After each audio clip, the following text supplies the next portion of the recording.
यदा हि धर्मस्य ग्लानिर्भवति Bharat अभ्युत्थानमधर्मस्य तदात्मानं सृजाम्यहम्.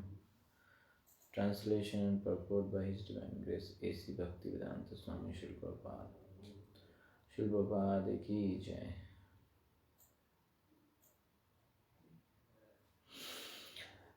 Translation.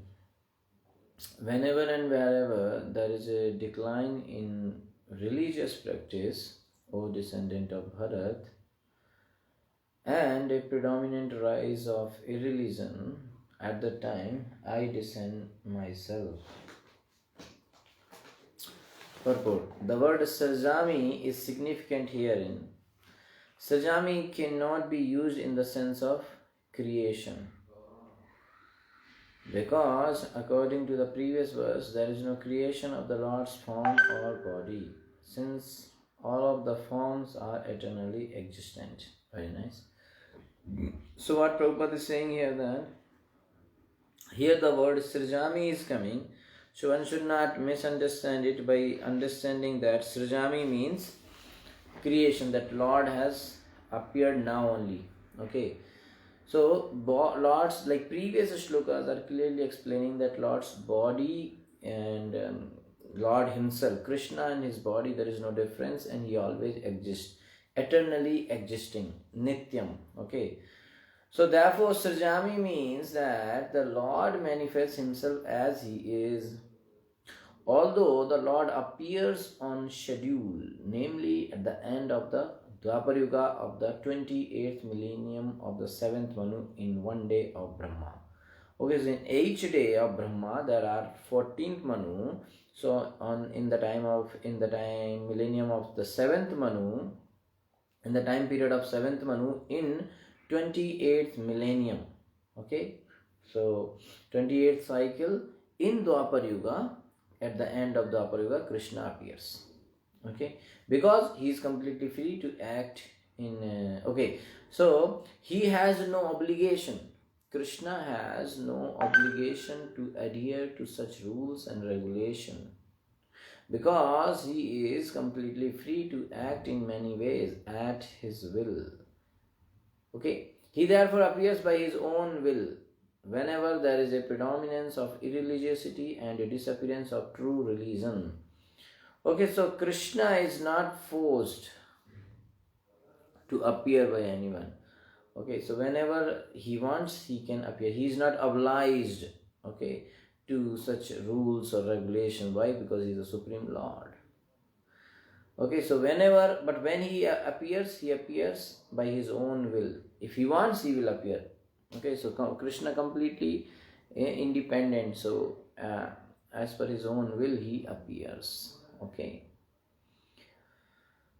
And if I want to understand what is the situation, so whenever there is a predominance of irreligiosity and disappearance of true religion.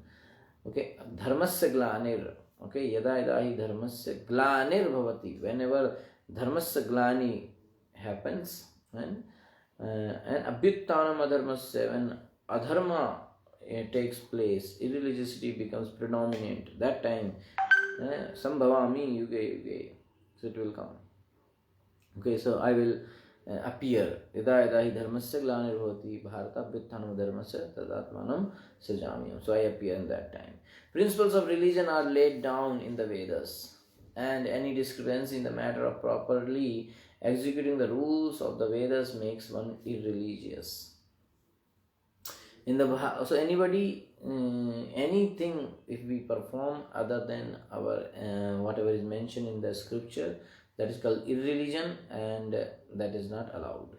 In the Bhagavatam, it is stated that such principles are the laws of the Lord. So only the Lord can manufacture a system of religion. The Vedas are also accepted as originally spoken by the Lord himself. Okay. So religion cannot be manufactured. All the rules principles are the laws of the Lord. Only the Lord can manufacture a system of religion. Nobody else can manufacture that. Okay, now I am starting a new religion. No, only Krishna can do that. The Vedas are also accepted as originally spoken by the Lord himself to Brahma from within his heart. So first of all, the Vedas were spoken to Lord Dharmam tu Sakshat Bhagavad. What is the like? Okay, 1 minute.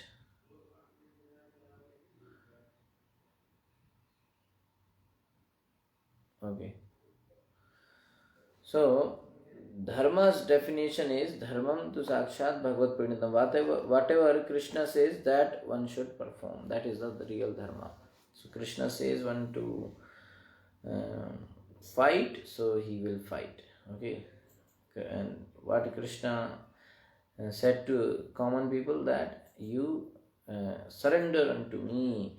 Manmana bhaumad bhakta madhyaji mam namaskuru sarvadharman parityajya mam ekam sharanam braja. Like that Krishna said. Okay. So these principles are clearly indicated throughout the Bhagavad Gita. The purpose of the Vedas is to establish such principles under the order of the Supreme Lord. And the Lord directly orders at the end of the Gita that the highest principle of religion is to surrender unto Him only and nothing more. That is the Krishna's final statement of Krishna. What Krishna wants, He told in Bhagavad Gita, that surrender unto me. Okay, so that is become dharma. Surrendering completely to Krishna, that is dharma. Because that is the definition of dharma, that dharmam tu sakshat bhagavad pranitam. What is dharma? Whatever Krishna says. And Krishna says, sarva dharman parityajya mamekam sharanam vraja. Leave everything and surrender unto me. Okay. So, the Vedic principles push one towards complete surrender unto Him, and whenever such principles are disturbed by the demonic, the Lord appears. Okay, so what Vedas are telling? That Gita is telling that you surrender unto Krishna completely. Okay, and when this kind of principles are disturbed by the demonic people, then Krishna appears, Lord appears. From the Bhagavatam we understand that Lord Buddha is the incarnation of Krishna. It mentioned in Bhagavatam. Bhagavatam explains that Buddha, that will be one incarnation of Krishna, namely Lord Buddha in Kali Yuga. So from the Bhagavatam we understand that Lord Buddha is the incarnation of Krishna, who appeared when materialism was rampant and materialists were using the pretext of the authority of the Vedas. So when Buddha appeared when on the name of Vedic sacrifices, people were simply killing the animals. That time Buddha appeared for stopping those people. Although there are certain restrictive rules and regulations regarding animal sacrifice for particular purpose in the Vedas, people of demonic tendency still took to animal sacrifice without reference to the Vedic principles. Without having any reference, people are going for the sacrifice. Actually, in Kali Yuga, no sacrifice is allowed except Sankirtan Yajna. Lord Buddha appeared in order to stop the nonsense and to establish the Vedic principles of non-violence. Therefore, each and every avatar or incarnation of the Lord has a particular mission, and they are all described in the revealed scriptures. What a very important thing. Each and every avatar or incarnation of the Lord has a particular mission, and they are all described in the revealed scriptures. So that is why there are some people think only 10 incarnations are there, only 24 are there. No. There are many incarnations. Okay. Thousands of incarnations are there, but all the incarnations are having a particular mission. So based on that, there are like 6 categories for incarnations. So one is like Purusha Avataras, which appear for maintaining for creation and all that. So they are like Mahavishnu, that means Karanadakshayi Vishnu, Garbhadakshayi Vishnu and Kshirodakshayi Vishnu, three Purusha avatars. Then Guna avatars, so to control three gunas of this material world, Satoguna, Rajoguna, Tamoguna. So to control Satoguna, he appears as Vishnu, to control Rajoguna, he appears as Brahma, and to control Tamoguna, he appears as Shiva. So these are the three, Brahma, Vishnu, Shiva. They are called Guna avatars. Then they are called Yuga avatara. Means in every yuga he appears just to spread the Yuga Dharma. So that is Yuga avatara. So for Kali Yuga, Chaitanya Mahaprabhu is the Yuga avatara. Okay, and then that is called Manvantara avatara. In every Manvantar, in every time period of Manu, one incarnation comes. Krishna comes in the form of one another incarnation. For what? To maintain and to oversee the activities of Manu, or overall Manvantar, everything is going properly or not. And then there is Leela avatar, there is Shakti Avesha avatar. So in that, Shakti Avesha avatar means to one jiva, Krishna gives his one of the power, is Shakti, Avesha. So that Shakti is being Aveshat. That means that Krishna gives one of his power to one jiva, and that for some particular work. So that is called Shakti Avesha avatar. And then one is called Leela avatara. That means Krishna completely out of his will comes here to enjoy, to do Leela with his devotees. That is called Leela avatara. So these are all described in the revealed scriptures. So no one should be accepted as an avatar unless he is referred to by scriptures. If someone is claiming that he is avatar, then it has to be, it should have some reference from the scriptures. Okay, so some people say, why all the incarnations are only in Indian soil? No. Prabhupada is saying, it is not a fact that the Lord appears only on Indian soil. He can manifest himself anywhere and everywhere. And whenever he desires to appear, in each and every incarnation, he speaks as much about religion as can be understood by the particular people under that particular circumstances. Very important point.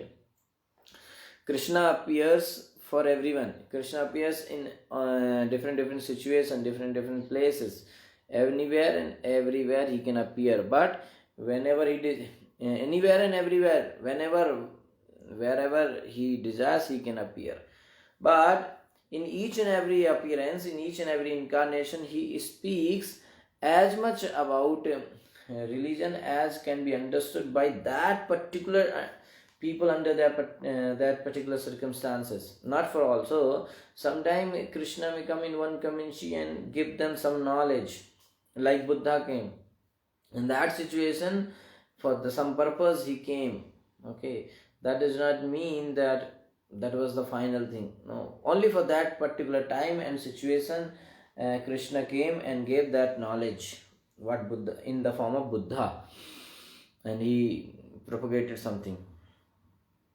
But that's not for every. After that, Krishna again came. So that is the thing. That is that at the particular time for particular people, he comes and gives that kind of activity. But the mission is the same. What is the mission of Krishna's appearance? To lead people to God consciousness and obedience to the principles of religion. Sometimes he descends personally, and sometimes he sends his bona fide representative in the form of his son or servant, or himself in some disguised form. Okay, so this kind of things, principles of religion, can be easily understood only in the bona fide parampara. Okay, so when Krishna he appears for some particular reason, for some particular mission, so sometimes he comes himself, and sometimes he don't have to come. He will send some other personality. Okay, so that personality will be his son or his servant or his devotee, or he himself also can come in the form of a servant or a devotee. The principles of the Bhagavad Gita were spoken to Arjuna and for that matter to other highly elevated persons. Because he was highly advanced compared to ordinary persons in other parts of the world. 2 plus 2 equal 4 is a mathematical principle that is true in the beginner's arithmetic class and in the advanced class as well.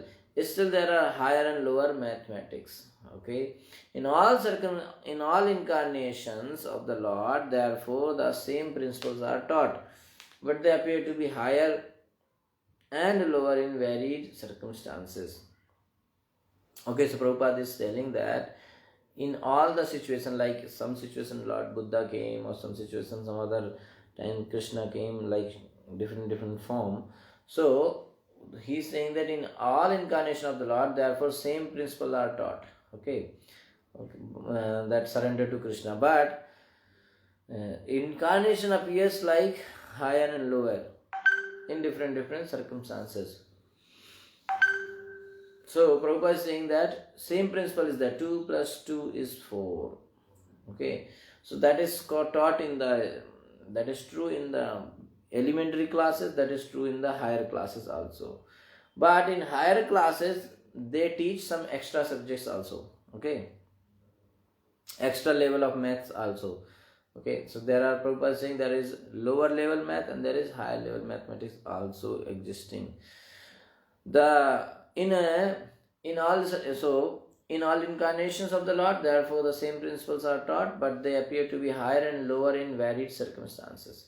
The higher principles of religion begin with the acceptance of the 4 orders and the 4 statuses of spiritual life, as will be explained later. The whole purpose of the mission of incarnations is to arouse Krishna consciousness everywhere. Such consciousness is manifest and non-manifest only under different circumstances. Okay, so the higher principle of religion is like Varnashram, like 4 orders and 4 stages of social life. And the whole purpose, Prabhupada is saying, of the mission of incarnation is to arouse Krishna consciousness everywhere. So every incarnation having one common goal, that is spread Krishna consciousness everywhere. So that may manifest or not manifest depending upon different other circumstances. Okay. So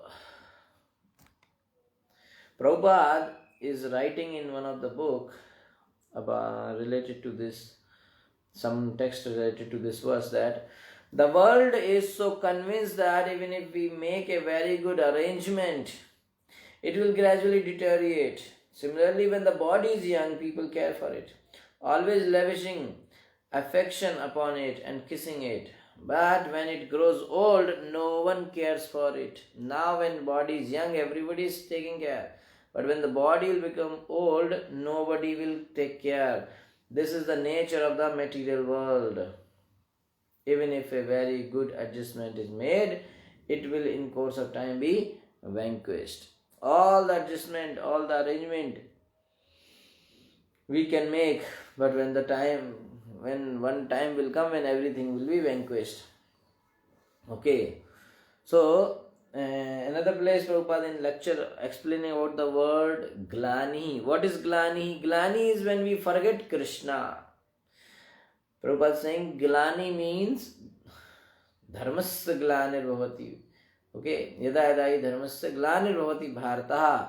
So glani means when we forget Krishna. So when we forget Krishna, then our activities become polluted. Just like a servant who forgets he has a master, then he becomes polluted. He steals and he mismanages and things become very disordered.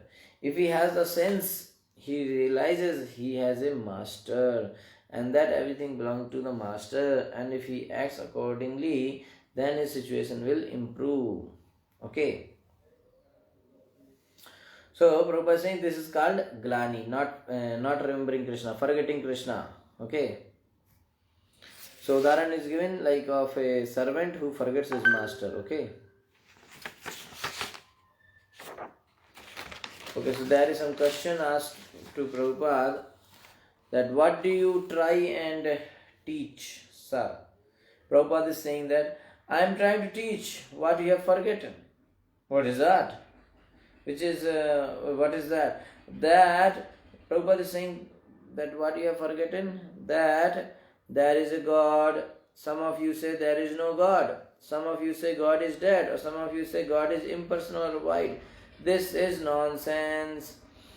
I want to teach these people that there is a God. That is my mission. Whatever the opposition, I shall prove that there is a God. That is my Krishna consciousness movement. It is a challenge to the atheistic people. There is a God.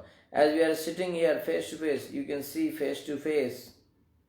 If you are sincere and if you are serious,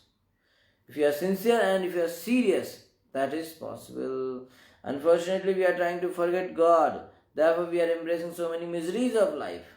So when we forget God, we will embrace so many miseries of life. So I am simply preaching that you take the Krishna consciousness and be happy. Don't be swayed away by these nonsense waves of Maya or illusion. That is my request. Okay. So basically Prabhupada is saying that one should not lose himself also. Okay. And we should believe that yes, God is there. Okay. So Krishna comes down when he sees that there is glanir bhavati, dharmasya glanir. Okay. Hare Krishna. Thank you so much. Srila Prabhupada ki jai. Text number 8 we shall do tomorrow. Hare Krishna.